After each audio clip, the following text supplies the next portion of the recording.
You ever have one of those moments where a harmless weekend project accidentally turns your whole neighborhood upside down? Yeah, that was me. It all started on a bright Saturday morning when I decided to build a simple wooden sign for my front yard. Nothing fancy, just a cheerful, welcome to the neighborhood sign with hand-painted flowers and a small solar light on top. I wanted to make the street feel a little warmer, especially since a few new families had just moved in. But apparently, warm and welcoming wasn't on everyone's agenda, especially Karen's. Karen lived 3 houses down and was the self-appointed guardian of HOA regulations. She had a clipboard for every occasion and could spot an unauthorized improvement from 50 yards away. I was still hammering the last nail when I heard her sandals slapping the sidewalk. She stood there, arms crossed, with that permanent expression of disapproval. "Is that a sign?" she asked, like I'd just erected a billboard for a circus.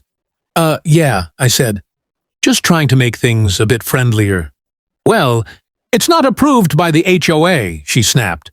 "And those colors, they clash with the community palette." I laughed, thinking she was joking. She wasn't.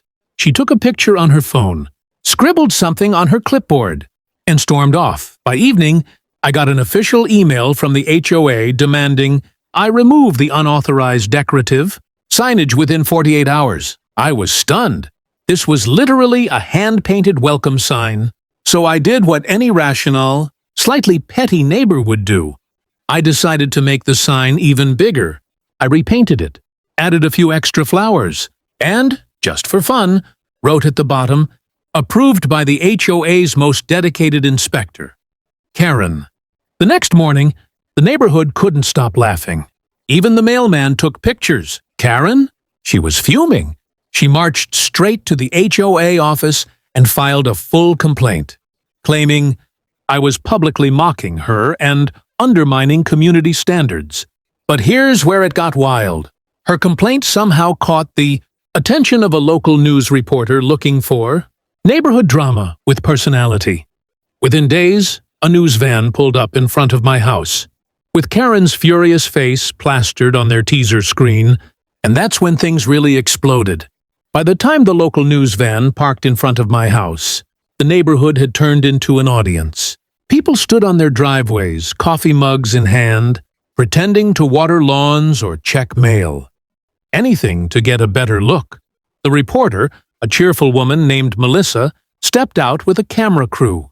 "Hi, we're doing a segment on community conflicts and creative expression," she said, smiling. "Mind if we ask you a few questions about your sign?" I tried to play it cool. "Sure, why not? It's just a welcome sign that somehow started World War III. They laughed and started filming. Melissa asked me about the inspiration, the HOA complaint, and, of course, Karen, I explained that I never meant to offend anyone, that it was just meant to bring a bit of color and friendliness to the block. Right then, as if summoned by the sound of her name, Karen herself stormed onto the scene. She came marching across the street, waving a stack of HOA papers. "You can't film this! You can't film me!" she shouted, covering her face. Melissa turned politely. "Ma'am, we're on public property, and you're part of the story." Karen's face went bright red. "Oh, I'm part of the story, all right," she barked. "This man has violated our HOA rules, mocked my name, and brought disrepute to our community." The camera was rolling the entire time. The neighbors could barely contain their laughter. Someone even started recording the recording. I said, "Karen, I think the community's fine. The sign says welcome, not war zone." The reporter's cameraman chuckled audibly. Karen glared at him. Then she did something unforgettable. She grabbed her phone, started live streaming herself, reporting the harassment. "See this?"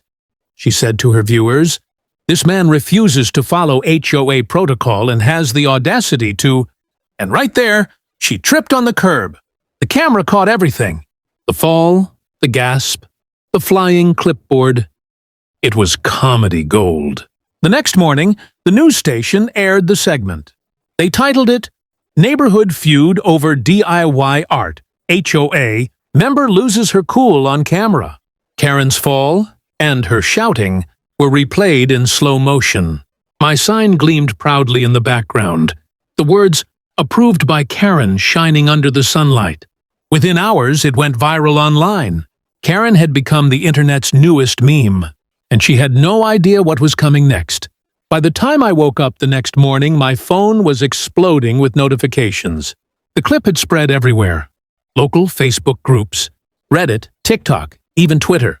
Someone had slowed down Karen's fall, added dramatic music, and titled it "The Fall of HOA Karen." It had 500,000 views overnight. I didn't know whether to laugh or hide. My sign, my yard. Even my dog made cameo appearances in every repost. But the internet had found its real star. Karen, with her flying clipboard and furious expression. By noon, the HOA group chat was in chaos. Messages flew in every direction. Who leaked this? This is embarrassing for the community. We need to handle PR immediately. Karen, of course, was furious beyond words. She sent a neighborhood-wide email titled, "Urgent, Community Image Crisis." In it, she blamed me for instigating mockery and defamation and demanded that I issue a public apology and take the sign down immediately. Instead, I calmly replied, "Karen, the sign isn't going anywhere. It's bringing the community together better than the HOA ever did." That message got forwarded around faster than gossip at a bake sale. Later that afternoon, a news crew came back, this time to cover the viral aftermath. Melissa grinned when she saw me. "You've become the face of neighborhood peace, unintentionally," she said. "People are loving your positivity." They filmed a follow-up interview right on my front lawn. Kids rode by on bikes. Neighbors waved, and someone even brought popcorn. Halfway through, Karen tried once again to intervene, this time holding a freshly printed HOA cease and desist letter. She marched right into the camera frame shouting, "You're all mocking me. This is harassment." The cameraman didn't stop rolling.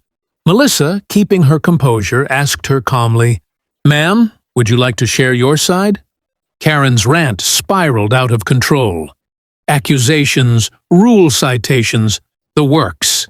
The clip aired that evening, and within hours, social media users were calling her the HOA Queen of Meltdowns.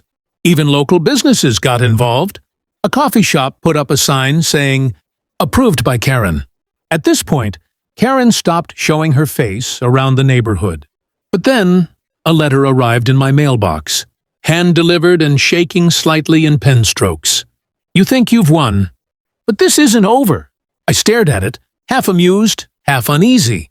Karen wasn't done yet, and her next move would take things way beyond the neighborhood. I'll be honest, after that letter, I expected fireworks. Maybe another HOA notice, maybe a lawyer's email. But what actually happened next? No one saw coming. 2 days later, I stepped outside to grab my morning paper, and nearly dropped it when I saw the headline, "HOA Feud Goes Viral, Local Neighborhood Embraces DIY Spirit." There, on the front page, was a photo of my sign, and right beside it, a perfectly framed still of Karen mid-rant. Her name wasn't mentioned, but everyone recognized that face. The article painted me as the friendly DIY neighbor who unintentionally started a local movement for creativity and community unity. The tone was lighthearted, even wholesome. They quoted a few neighbors saying things like, "It's nice to see someone add personality around here." But the real twist came that afternoon. The news station reached out again. Not for drama this time, but for a feel-good follow-up piece. They wanted to highlight how one neighbor's simple sign sparked laughter, togetherness, and maybe even a little change. When the reporter arrived, I was expecting the usual questions, until I saw who stepped out of the car behind her. It was Karen. She looked different, calmer, almost embarrassed. She wasn't holding a clipboard this time. She had a small white envelope in her hands. "I wanted to set the record straight," she said quietly, "and maybe apologize."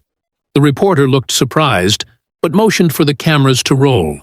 Karen took a deep breath and said on camera, "I may have overreacted. I care about my community. But sometimes I forget that rules aren't everything. We could all use a little more color. Then she turned to me and handed over the envelope. Inside was a small card and a printed note that read, "Approved by Karen, for real this time." The entire crew laughed. I couldn't help but smile. It wasn't much, but it was genuine. The story aired that night as a redemption arc, from HOA headache to neighborhood heroine.